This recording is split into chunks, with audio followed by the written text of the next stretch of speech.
Hello students, welcome to Pihu Academy. आज के video Kumaon University और एसएसटी यूनिवर्सिटी का जो हमारा बीएड का फर्स्ट सेमेस्टर का कोर्स चल रहा है उसका 18 पार्ट है। ठीक है, फर्स्ट पेपर चल रहा है हमारा। फर्स्ट यूनिट हमारी इससे पहले कंप्लीट हो चुकी है। जो मानवतावाद वाला हमने चैप्टर पढ़ा था वो हमारा लास्ट चैप्टर था। ठीक है, मैंने इससे पहले आपको सिलेबस भी नोट करवा रखा है, तो आपने अगर वो वीडियो ना देखी हो तो जाके वो वीडियो देख लीजिएगा। प्लेलिस्ट का लिंक आपको डिस्क्रिप्शन में मिल जाएगा, वहाँ से देख सकते हैं आप, और आप वो वीडियो देख के उससे सिलेबस मैच कर सकते हैं। ठीक है, तो मैंने मानवतावाद तक का जो आपका फर्स्ट यूनिट है वो कंप्लीट करवा दिया है। आज आपका सेकंड यूनिट का फर्स्ट वीडियो है। ठीक है, तो इसमें 5 ही टॉपिक हैं, तो 4 से 5 वीडियो इसकी होंगी और इसमें आपका सेकंड यूनिट भी कंप्लीट हो जाएगा। ठीक है, तो इसमें हम देखिए आज का जो हमारा टॉपिक रहेगा वो रहेगा शिक्षा में रूसो का योगदान। ठीक है, रूसोस कॉन्ट्रीब्यूशन टू एजुकेशन। तो रूसो ने क्या योगदान दिया शिक्षा के क्षेत्र में, उसके बारे में हम जानेंगे। तो ये जो हमारी यूनिट है ये किसके लिए है? बेसिकली इसमें 5 जो हमारे दार्शनिक हैं, फिलोसोफर्स हैं, उनके बारे में बताया गया है कि उन्होंने शिक्षा के क्षेत्र में क्या योगदान दिया, किस तरह उन्होंने शिक्षा को विकसित किया, किस तरह से उन्होंने अपने विचार रखे कि जो शिक्षा है वो बढ़े और उसके साथ ही जो बच्चे हैं उन्हें अलग अलग तरह से एजुकेशन मिले। ठीक है, तो चलिए हम स्टार्ट करते हैं। सबसे पहले देखिए हमारा जो टॉपिक रहेगा वो है objectives of education according to Rousseau. तो रूसो के अनुसार शिक्षा के जो उद्देश्य हैं, क्या उद्देश्य थे शिक्षा के, क्योंकि हर फिलोसोफर के अपने अपने ऑब्जेक्टिव्स होते हैं, अपने अपने उद्देश्य होते हैं। ठीक है, अपने अपने उसकी सोच होती है, तो वो अलग एक ही चीज़ को अलग अलग नज़रिए से देखता है। ठीक है, तो यहाँ पे रूसो ने शिक्षा को किस तरह से देखा, उसके क्या उद्देश्य बताए, ये हम इसमें जानेंगे। तो चलिए स्टार्ट करते हैं। सबसे पहले तो देखिए इसका पहला उद्देश्य जो था वो था वर्तमान सुख को प्राप्त करना। ठीक है, वर्तमान सुख की प्राप्ति, मतलब यहाँ पे जो रूसो थे वो क्या कहना चाहते हैं कि जो बालक है उसे वर्तमान सुख में जीना चाहिए। वर्तमान सुख में जीने से क्या मतलब है? वर्तमान सुख में जीना चाहिए मतलब कि जो प्रेजेंटली उसकी लाइफ में खुशी है, उसकी लाइफ में जो बचपन है वो किस तरह से जी रहा है, किस तरह से अपनी खुशी को, अपने बचपन को एंजॉय कर रहा है, तो उसे उस खुशी में जीना चाहिए, ना कि उसके बचपन को छीनना चाहिए, ना कि उसे पहले से ही उसकी आने वाली जिम्मेदारियों के प्रति उसे डराना या फिर उसे इतना ज़्यादा प्रेशराइज करना कि वो बचपन ही अपना छोड़ दे। तो यहाँ पे वर्तमान सुख की प्राप्ति पे ज़्यादा जोर दिया गया है कि जो बच्चा है उसे उसके बचपन में जीने देना चाहिए। नेक्स्ट आता है बालक की आंतरिक शक्तियों का विकास करना। तो यहाँ पे क्या आता है कि जो बालक के अंदर की आंतरिक शक्तियाँ होती हैं, मतलब बालक को पूरी तरह से स्वतंत्र छोड़ देना चाहिए। साथ ही उसकी जो मानसिक शक्तियाँ हैं, उसका जो स्वाभाविक विकास है, मतलब उसका जो विकास होना चाहिए वो विकास उसका होने देना चाहिए, जिससे कि वो पूरी तरह से विकसित हो सके, साथ ही अपने जीवन का जो है पूरी तरह आनंद ले सके। तो यहाँ पे रूसो कहते हैं कि मैं बालक को जीवित रहने की कला सिखाता हूँ। रूसो ने एक लाइन कही है ये कि मैं बालक को जीवित रहने की कला सिखाता हूँ। तो ये उन्होंने यही कहा है कि जो बालक की आंतरिक शक्ति होती हैं, मतलब बालक पे अगर हम किसी तरह का कोई पैशन नहीं डाल रहे, किसी तरह का कोई उसमें बंदिशें नहीं डाल रहे हैं, अगर हम उसे पूरी तरह से स्वतंत्र रहने देते हैं, तो इससे क्या होता है कि बालक पूरी तरह से स्वतंत्र रहेगा तो उसका पूर्ण विकास होगा, शारीरिक भी मानसिक भी।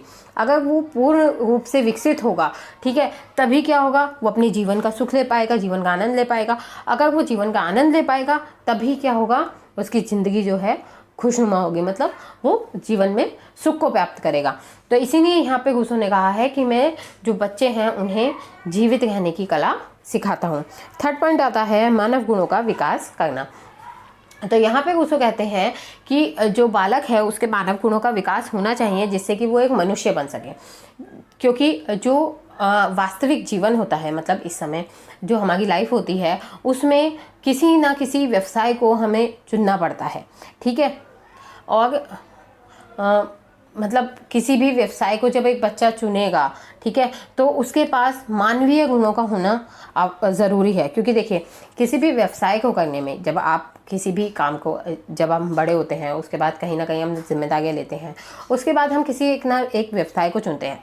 अब हम जीवन यापन करने के लिए व्यवसाय को चुनेंगे तो जाहिर सी बात है कि हमें मानवीय नीतियों का भी प्रयोग करना पड़ेगा। मतलब जितना ज़्यादा हम मानवीय गुणों को अपनाएंगे, जैसे कि शिष्टाचार, अनुशासन, ईमानदारी, नैतिकता, तो इन चीज़ों को जितना ज़्यादा हम अपनाएंगे उतना ज़्यादा हमारे व्यवसाय में, हमारी जीवन में बहुत ही अच्छा रहेगा, है ना। सभी जानते हैं कि मानवीय गुण कौन से होते हैं? ईमानदारी, अच्छा व्यवहार, शिष्टाचार, अनुशासन, आदर, सम्मान, ये चीज़ें क्या होती हैं हमारी जो मानवीय गुण है उसके अंतर्गत आती हैं। ठीक है, तो इस पे भी रूसो ने एक पंक्ति कही है कि मुझे इस बात का कोई प्रयोजन नहीं कि मेरा शिष्य सेना, चर्च या न्यायालय में काम करेगा, इससे पहले कि वह अपने माता पिता के व्यवसाय को करने का विचार करे, प्रकृति चाहती है कि वह मनुष्य बने। ठीक है, तो उनका कहना क्या है कि वो सारी जिम्मेदारियां ले, लेकिन सब जिम्मेदारियां लेने से पहले वो ये जिम्मेदारियां ले कि मुझे मनुष्य बनना है, मनुष्य बनने के लिए मुझे मानवीय गुणों को अपनाना है। ठीक है, दया भाव, क्योंकि हम जानवरों से क्यों अलग हैं, हम और जीवों से क्यों अलग हैं, इसलिए अलग हैं क्योंकि हम में उनकी तरह नहीं, हम में सोचने समझने की शक्ति है, हम में दया भाव है, हम में प्रेम भाव है। तो हम में अलग अलग भावनाएं हैं, हम अलग अलग चीज़ों को महसूस कर सकते हैं, हम अलग तरह से सोच सकते हैं, अलग तरह से अपना विकास कर सकते हैं, अपने ऊपर निर्भर हो सकते हैं। तो ये जो हमारी अन्य जीवों से जो अलग क्वालिटीज़ हैं उनमें निखार लाना, ठीक है, और मानवीय गुणों का विकास करना ही शिक्षा का उद्देश्य है। ठीक है, तो रूसो यहाँ पे क्या कहना चाहते हैं कि जो शिक्षा होती है वो पूरी तरह से बालकों के प्रति होनी चाहिए, और साथ ही ऐसी शिक्षा होनी चाहिए जिससे कि बालक जो हैं वो मानसिक रूप से अपना विकास कर सके, शारीरिक रूप से अपना विकास कर सके, साथ ही उनका बचपन भी बना रहे। ठीक है, तो ये यहाँ पे आपके उद्देश्य कंप्लीट होते हैं। ये देखिए मैंने यहाँ इंग्लिश में भी दे रखे हैं, और बाकी आपको जो भी बीएड की क्लासेस हैं वो हमारे चैनल पे मिल जाएंगी। ठीक है, लिंक आपको डिस्क्रिप्शन में मिल जाएगा। इसका सेकंड पेपर की भी क्लासेस हो चुकी हैं कुछ। ठीक है, बाकी सेकंड पेपर की जो क्लासेस हैं वो मैं आगे कंटिन्यू करूँगी। ठीक है, इसके बाद ही मैं सेकंड पेपर की भी क्लास लेने लगूँगी अब। तो बाकी आप लोग अगर चैनल पे नए हैं तो प्लीज़ जल्दी से आके चैनल को सब्सक्राइब कर लीजिए, साथ ही नोटिफिकेशन बेल को प्रेस कर दीजिएगा, जिससे आने वाली वीडियोस की नोटिफिकेशन आपको मिलती रहे। तो चलिए अब हम आगे देखते हैं। आगे हमारा टॉपिक है Rousseau's contribution to modern teaching method. तो इसमें देखिए आधुनिक शिक्षण विधि में रूसो का क्या योगदान है। ठीक है, अब जैसे कि आधुनिक शिक्षा है, इस समय प्राचीन शिक्षा अलग थी, आधुनिक शिक्षा अलग है। पहले प्राचीन शिक्षा थी जिसमें कि बच्चे गुरुकुल में पढ़ते थे। ठीक है, धीरे धीरे करके बदलाव आए, तो अब आधुनिक शिक्षा आ गई है। आधुनिक शिक्षा जो गई उसमें रूसो का क्या योगदान रहा, मतलब रूसो ने ऐसी क्या बातें कहीं या ऐसे क्या सिद्धांत दिए जिन सिद्धांतों को जो वर्तमान शिक्षा है, आधुनिक शिक्षा है, उसमें अपनाया गया और उसमें बदलाव लाया गया, या उसके बेनिफिट्स हमें देखने के लिए मिलते हैं। ठीक है, तो देखिए सबसे पहले तो रूसो के कारण शिक्षा में अनेक बातों पर विचार किया जाने लगा। सबसे पहला है शिक्षा बाल केंद्रित होनी चाहिए, क्योंकि रूसो का क्या मानना था कि जो शिक्षा है वो बिल्कुल बाल केंद्रित होनी चाहिए, मतलब बच्चों के हित में होनी चाहिए। उसमें सबसे ज़्यादा ध्यान जो है वो बच्चों पे दिया जाना चाहिए, क्योंकि अगर हम बच्चों पे ध्यान नहीं देंगे, बच्चों को केंद्र नहीं बनाएंगे, पाठ्यक्रम बनाने में बच्चों को केंद्र नहीं बनाएंगे, अनुशासन में बच्चों को केंद्र नहीं बनाएंगे, तो इससे क्या है, जो हमारी शिक्षा है वो व्यर्थ होगी। फिर नेक्स्ट वो क्या कहते हैं, शिक्षा बालक की रुचि और योग्यता पर आधारित होनी चाहिए। तो देखिए यहाँ पे ये क्या कहना चाहते हैं रूसो की जो शिक्षा है उसमें ऐसी शिक्षा होनी चाहिए, मतलब हमें एक ऐसा सिलेबस रखना चाहिए, हमें ऐसे एजुकेशन देनी चाहिए जिसमें कि बच्चा जो है वो इंटरेस्ट ले, साथ ही उसकी योग्यता भी बढ़े। ठीक है, उसकी योग्यता के अनुसार हो, और जो क्लास का सिलेबस है वो हर स्टेप पे, मतलब हर क्लास में ऐसा होना चाहिए कि बच्चे की जो योग्यता है उसे वो पूर्ण करे। ठीक है, थर्ड आता है शिक्षण प्रक्रिया में बालक की पूरी स्वतंत्रता मिलनी चाहिए। तो देखिए जब शिक्षण प्रक्रिया होती है, जब बच्चों को पढ़ाया जाता है, उस समय पे उसे पूरी तरह से स्वतंत्रता मिलनी चाहिए, जिससे कि वो अपनी सोच को रिप्रेजेंट कर सके, वो अपने विचार सामने रख सके, और वो अपने सवाल सामने रख सके, जिससे कि उसका मानसिक विकास हो, उसका एक लेवल बढ़े, साथ ही वो भविष्य में आगे कुछ बन पाए और उसका जो मस्तिष्क है वो अच्छे से काम करे। ठीक है, नेक्स्ट आता है स्वयं करके तथा अनुभव द्वारा सीखने का अवसर होना चाहिए।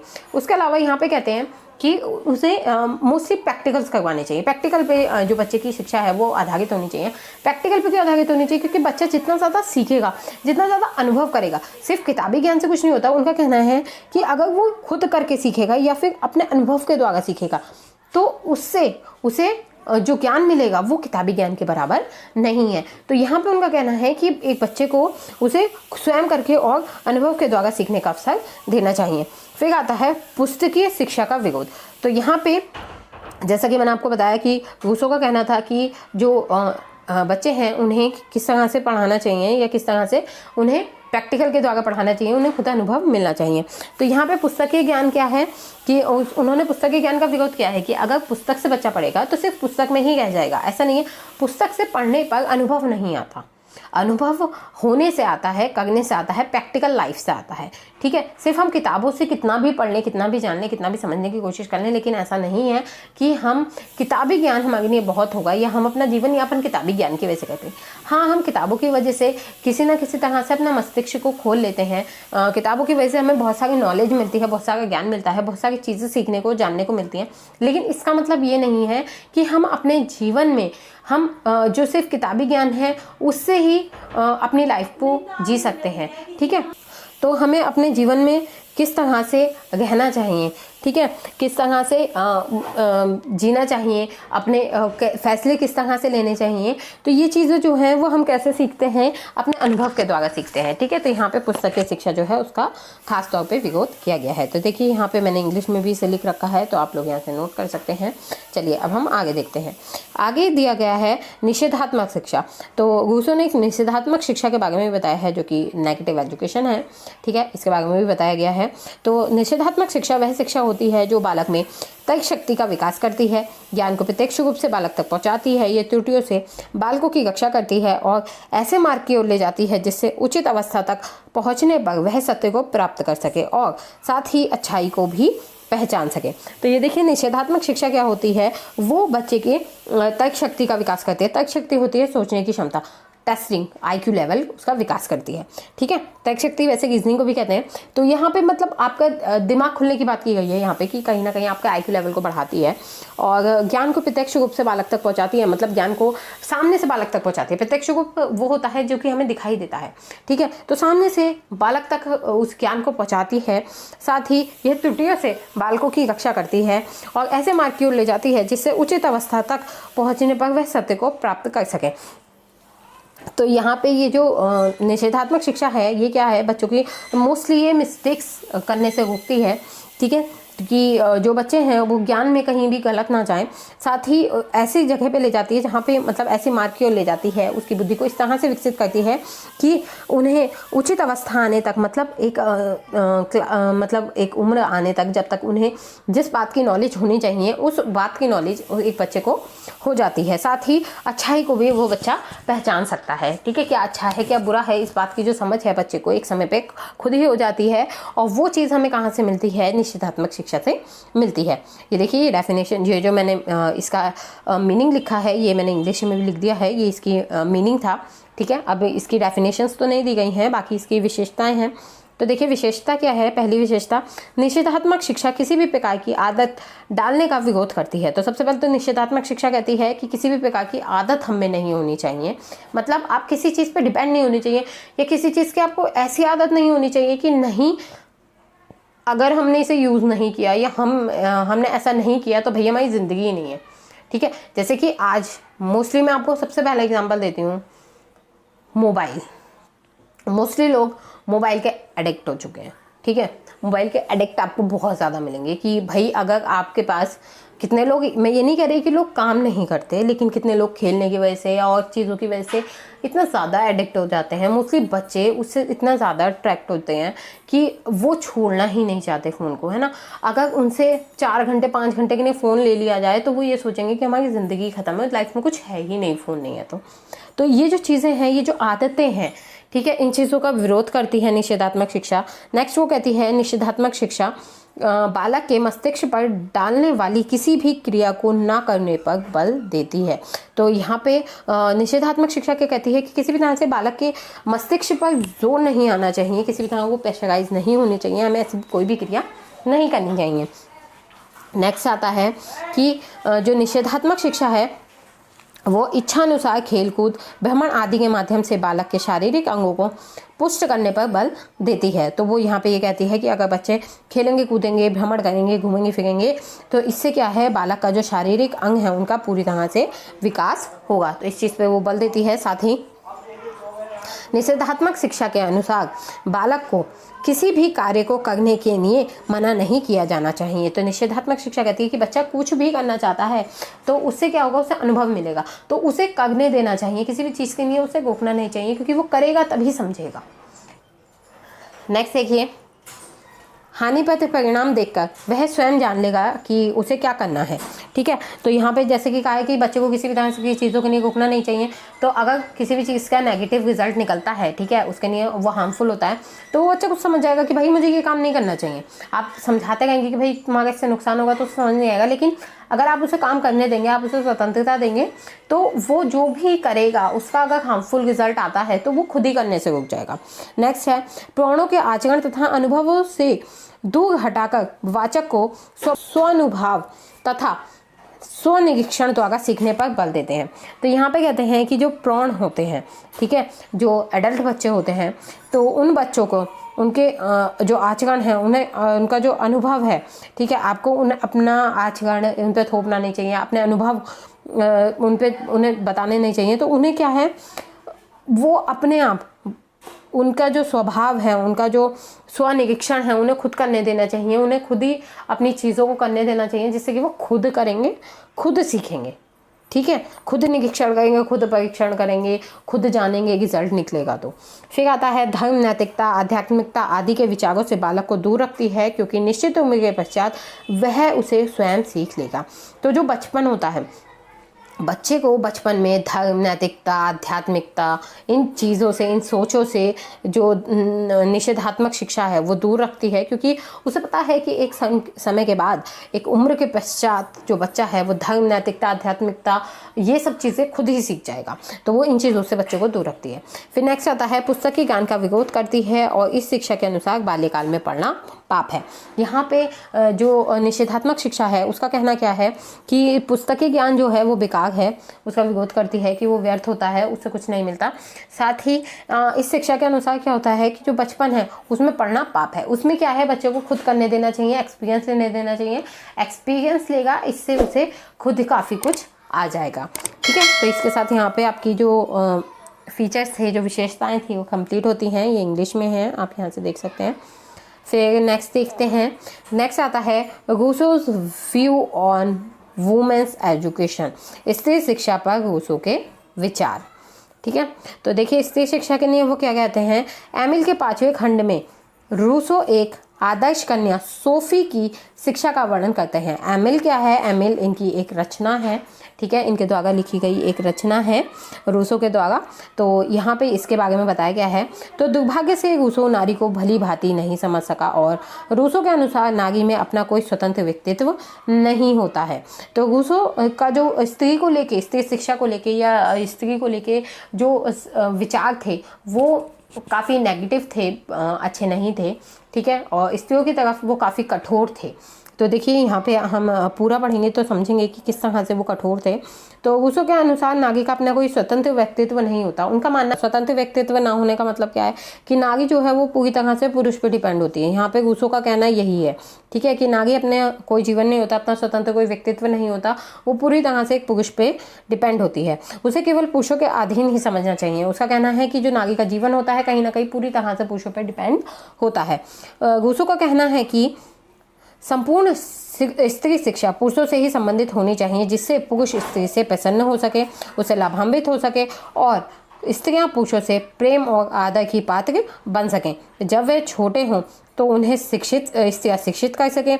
जिस प्रकार पुरुष प्रकृति के हाथों में यातनाएं सहता है, उसी प्रकार नारी को पुरुष के हाथों में सहना चाहिए। तो यहाँ पे जो रूसो के विचार हैं वो बहुत ही कठोर हैं और बहुत ही निम्न कोटि के उनके विचार रहे हैं स्त्री शिक्षा को लेके, क्योंकि उनका कहना है कि जो स्त्री शिक्षा है वो सिर्फ पुरुषों से संबंधित होनी चाहिए। मतलब स्त्रियों को वही चीज़ें सीखनी चाहिए जो कि पुरुष को खुश करने में काम आए। तो यहाँ पे उनका कहना है कि बस स्त्री जो है वो इतना ही पढ़ें या इतना ही सीखें जिससे कि एक पुरुष खुश हो सके और जो स्त्रियाँ हैं वो पुरुष के प्रेम और आदर का पात्र बन सके। तो यहाँ पे वो कहना है कि जो स्त्रियां होती हैं उन्हें सिर्फ इतना ही पढ़ना चाहिए कि जब पुरुष छोटे होते हैं, जब उनके बच्चे होते हैं तो वो उन्हें शिक्षित कर सकें। उसके अलावा उनका ये कहना है कि जिस तरह पुरुष प्रकृति के हाथों से यातनाएं सहता है, जाहिर सी बात है कि जब हम प्रकृति में रहते हैं तो अच्छा बुरा हर दिन आता है। तो जिस तरह प्रकृति पुरुष को यातनाएं सहवाती है, उसी तरह से जो पुरुष है वो महिला पे यातना कर सकता है, एक नारी पे यातनाएं कर सकता है और वो नारी उन यातनाओं को सहेगी, और क्योंकि ये उसका काम है, मतलब ये उसका जीवन है। तो यहाँ पे उसके बाद ये कहते हैं कि उन्हें सीना कसीना पच्चीकारी और चित्रकला सीखनी चाहिए, मतलब उन्हें सिलाई बुनाई कढ़ाई वगैरह ये सब चीज़ें सीखनी चाहिए, चित्रकला सीखनी चाहिए, जिससे वो पुरुष को प्रसन्न कर सकें और अच्छे ढंग से श्रृंगार कर सकें। बालिका को आज्ञाकारी होना चाहिए तथा पति के अत्याचारों को बिना शिकायत के सहना चाहिए। तो यहाँ पे वो कहते हैं कि जब एक बच्ची छोटी होती है तो बालिका होती है तो उसे एक आज्ञाकारी होना चाहिए, उससे कोई भी कुछ काम को कह रहा है तो उसे मना नहीं करना चाहिए, उसे सबकी हर बात माननी चाहिए। उसके अलावा उसका अगर पति, जब उसकी शादी होती है, भाई पति है तो पति कोई भी उस पर अत्याचार कर रहा है तो उसे वो चीज़ें सहनी चाहिए। तो ये जो मेंटालिटी थी रूसों की स्त्री शिक्षा के प्रति काफ़ी ज़्यादा ख़राब थी, ठीक है। तो जो कि हमें जिसका पता जो चलता है एमिल के 5वें खंड से हमें पता चलता है, एमिल नाम की जो इन्होंने पुस्तक लिखी है उससे हमें इसके बारे में खासकर हमें पता चलता है। तो उनका कहना है कि प्रत्येक लड़की को अपनी माँ के धर्म का और अपनी पत्नी को अपने पति के धर्म का पालन करना चाहिए। तो जब तक लड़की कुंवारी है तब तक उसे अपनी माँ के धर्म का पालन करना चाहिए, और जब उसकी शादी हो जाती है तो उसे अपने पति के धर्म का पालन करना चाहिए। तो रूसो नहीं चाहते थे कि स्त्री दर्शन शास्त्र, कला या विज्ञान का अध्ययन करे, ठीक है। उनका मानना था कि किसी भी तरह का विज्ञान, कला या दर्शन शास्त्र जो है वो स्त्रियों के लिए नहीं, पुरुषों के लिए ही बना है केवल। तो उसका तो एकमात्र कर्तव्य पुरुष को रिझाना है, अतः उसे वही विधियाँ सीखनी चाहिए जिससे पुरुष की प्रकृति को समझने में मनोवैज्ञानिक सूझ प्राप्त हो सके। तो यहाँ पे ओवरऑल जो रूसो का कहना था, तो उसे बस इतना कहना था कि उसे सिर्फ उतना ही पढ़ना चाहिए, उतना ही जानना चाहिए, उतना ही सीखना चाहिए कि वो एक पुरुष को भली प्रकार से मनोवैज्ञानिक रूप से समझ सके कि वो क्या चाहता है, ठीक है। तो यहाँ पे ये आपका कंप्लीट होता है। ये देखिए यहाँ पे इंग्लिश में भी मैंने लिख दिया है तो आप नोट कर सकते हैं। उसके बाद देखिए यहाँ पे रूसो का जो एमिल नामक ग्रंथ है उसका छोटा सा यहाँ पे मैंने परिचय दिया है कि वो क्या है और कैसा है, और ये एग्जाम में कई बार पूछ लिया जाता है। तो ये देखते हैं हम।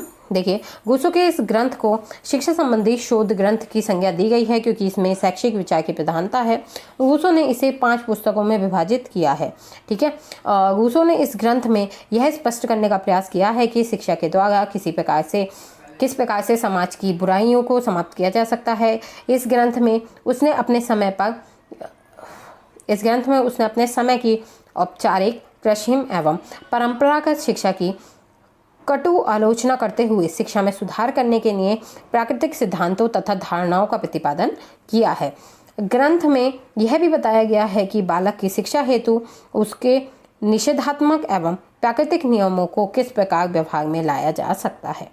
रूसो ने इस ग्रंथ में एमिल नामक एक काल्पनिक बालक की शिक्षा का वर्णन किया है जिसको वह समाज से अलग एक आदर्श शिक्षा के द्वारा शिक्षा प्रदान करता है। इस ग्रंथ में शैशव, बाल्य, किशोर एवं प्रौढ़ावस्था, स्त्री शिक्षा, शिक्षा के उद्देश्य, शिक्षण विधि, पाठ्यक्रम, अनुशासन एवं सह शिक्षा आदि विचारों के दर्शन हमें होते है, ठीक है। तो यहाँ पे हमें काफ़ी कुछ जानने के लिए मिलता है। एमिल जब हम बुक देखते हैं तो शैशवावस्था, बाल्यावस्था, किशोर अवस्था, प्रौढ़ अवस्था, स्त्री शिक्षा, शिक्षा के उद्देश्य, शिक्षण विधि, पाठ्यक्रम, अनुशासन और सह शिक्षा आदि हमें जो चीज़ें हैं, जो रूसो के विचार हैं, वो हमें इसमें जानने के लिए मिलते हैं।